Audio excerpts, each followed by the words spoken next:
Praise the lord. ప్రస్తుతం మనం యెరూషలేములోని ఒలీవల కొండపై ఉన్నాము. ఇదిగో మన ముందు కనబడుతున్నది మోరియా పర్వతం. అక్కడ కనబడే డోమ్ ఆఫ్ ద రాక్ ఉన్న ప్రదేశంలోనే మొదటి 2 ఆలయాలు ఉండేవి. అక్కడ పసుపుగా కనిపించేదే డోమ్ ఆఫ్ ద రాక్. ఇది ఒలీవల కొండ.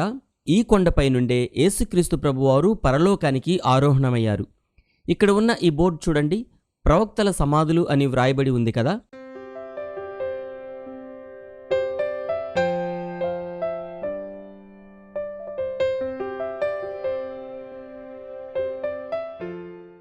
ఇక్కడ క్రిందికి మెట్లు కనిపిస్తున్నాయి. ఈ మెట్ల గుండా క్రిందికి దిగి వెళితే లోపల అంతా చాలా చీకటిగా ఉంది.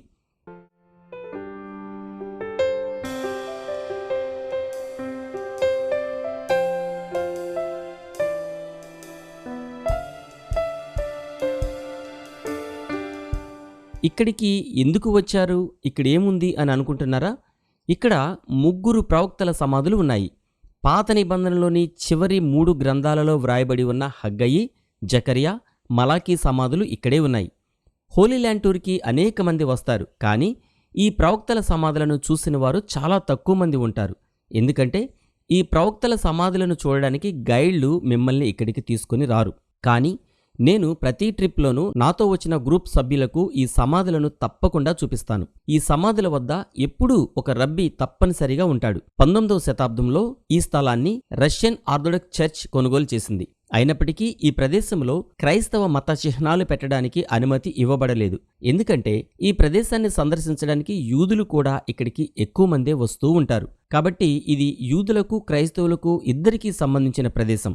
ఈ ప్రదేశానికి మేము రాగానే ఇక్కడ ఉన్న రబ్బీ మా అందరికీ ప్రతి ఒక్కరికి ఒక్కొక్క క్యాండిల్ ఇచ్చారు. ఆ క్యాండిల్స్ మేము వెలిగించుకుని మేమందరం ఇక్కడి నుండి దేవుని ప్రార్థించి ఈ సమాధులన్నింటినీ చూసాం. ఇది భూమికి క్రిందగా లోపల ఉన్న పెద్ద గుహ. హగ్గయి, జకర్యా, మలాకీ అంటే పాత నిబంధనలో ఉన్న చివరి ప్రవక్తలు ఈ ముగ్గురు సమాధులు ఇందులో ఉన్నాయి. అంతేకాకుండా పేరు తెలపబడని ప్రవక్తల సమాధులు కూడా ఇందులో ఉన్నాయి. అంటే వాళ్ళ పేర్లు ఏంటో మనకు తెలియదు, వాళ్ళ సమాధులు ఇందులో ఉన్నాయి. అయితే 1వ శతాబ్దంలో రోమన్స్ యూదుల్ని హింసించే సమయాల్లో ఒక్కొక్కసారి దాక్కుని ఇక్కడికి వచ్చి దాక్కోవడానికి వచ్చేవాళ్ళు యూదులు. దీని కింద కొన్ని గుహలు ఉన్నాయి. ఆ గుహల్లో కూడా దాక్కుని ఇక్కడ ప్రార్థన చేసుకునే వాళ్ళని చెప్తారు. అయితే మెయిన్ మనం చెప్పేది ఏంటంటే ఇదంతా లోపలంతా సమాధులే. ఈ సమాధులు చూడడానికి ఎవరిని మా టూర్కి తీసుకొచ్చి సమాధులు చూపించరు, మనం చూపిస్తాం. ఓకే, ఇక్కడ అంటే బైబిల్ నిజమని, బైబిల్ రాయబడిన ప్రవక్తలందరూ నిజంగా ఉన్నారని సజీవ సాక్ష్యాలుగా ఉన్న ప్రాంతాలు ఇవి. ఈ గుహలో కొన్ని దారులు ఉన్నాయి. ఈ దారులలో క్రింద కొన్ని రంధ్రాలు కనిపిస్తున్నాయి, చూసారా? ఆ రంధ్రాలలోనే ఆనాటి గొప్పవారి సమాధులు ఉన్నాయి. ఇక్కడ హగ్గయి, జకర్యా, మలాకీ ప్రవక్తల సమాధులు మాత్రమే కాకుండా పేరు తెలియని మరికొందరు ప్రవక్తల సమాధులు కూడా ఇక్కడ ఉన్నాయి. ప్రవక్త హగ్గయి సుమారుగా క్రీస్తు పూర్వం 520 సంవత్సరాల కాలం నాటివాడు. అతను 2వ మందిర నిర్మాణంలో ఆనాటి ప్రజలు దేవుని మందిర నిర్మాణాన్ని విడిచిపెట్టి వారి ఇళ్లను నిర్మించడంలో శ్రద్ధ చూపించడం గమనించి మీరు దేవుని మందిరం నిర్మించడం నిర్లక్ష్యం చేస్తున్నారని వారిని గద్దించి హెచ్చరించాడు. ప్రవక్త జకర్యా, ఇతను కూడా ప్రవక్త హగ్గయి సమకాలికుడు. అంటే ఇతను కూడా సుమారుగా క్రీస్తు పూర్వం 520 సంవత్సరాల కాలం నాటి వాడే. ఇతను ఇశ్రాయేలు ప్రజలను దేవుని రాకడ గురించి, అంటే ప్రత్యేకంగా యేసుక్రీస్తు ప్రభువారి రాకడ గురించి ప్రజలకు తెలియచేసి వారిని సిద్ధపడమని హెచ్చరించిన ప్రవక్త. సియోను కుమారి, నీ రాజు నీ వద్దకు రాబోతున్నాడు అని హెచ్చరించిన ప్రవక్త. ఇక ప్రవక్త మలాకీ, ఇతను పాత నిబంధనలోని చివరి ప్రవక్త. సుమారుగా క్రీస్తు పూర్వం 430 సంవత్సరాల కాలం నాటివాడు. ఇతను యాజకులను హెచ్చరించాడు. పాత నిబంధనలో చివరిగా దేవుని స్వరం ఇతని ద్వారానే వినబడింది. ఇతని తర్వాత 400 సంవత్సరాల పాటు మరే ప్రవక్త దేవుని మాటలను ఆనాటి ప్రజలకు వినిపించలేదు. ఈ విధంగా క్యాండిల్స్ పట్టుకొని మేము ఈ గుహలో ప్రవక్తల సమాధులను చూస్తూ దేవుని ప్రార్థించి తిరిగి బయటికి వచ్చేశాం.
ఈ ఒలీవల కొండ మీద నుండి యేసుక్రీస్తు ప్రభువారు యెరూషలేమును చూసి కన్నీరు కార్చారు. ఈ ఒలీవల కొండపై ప్రవక్తల సమాధులు, యూదుల సమాధులు 3 లక్షలకు పైగా ఉన్నాయి. ఈ ఒలీవల కొండ గురించి చెప్పాలంటే చాలా విశేషాలు ఉన్నాయి. అవన్నీ చెప్పడానికి ఇప్పుడు సమయం సరిపోదు. వీలైతే ఒలీవల కొండ గురించి మరొక వీడియో చేసి ఆ వీడియోలో అన్ని వివరాలు చెప్తాను. 2026 ఏప్రిల్ నెల 2వ వారంలో ఉన్న హోలీ ల్యాండ్ టూర్కి మీరు కూడా వచ్చి ఈ ప్రదేశాలను చూడదలుచుకుంటే వెంటనే మాకు ఫోన్ చేసి ఇప్పుడే మీ టికెట్ బుక్ చేసుకోండి, ఎందుకంటే ఇంకా సమయం లేదు. ఈ వీడియో మీకు నచ్చితే కనీసం కొందరికైనా షేర్ చేయండి. మరియు ఇలాంటి మరెన్నో వీడియోలు మీకు చూపించేలాగున దయచేసి మా కుటుంబం కోసం ప్రార్థించండి. మరో వీడియోతో మళ్ళీ కలుద్దాం. ప్రైజ్ ద లార్డ్, మీ బ్రదర్ బెన్హర్ బాబు.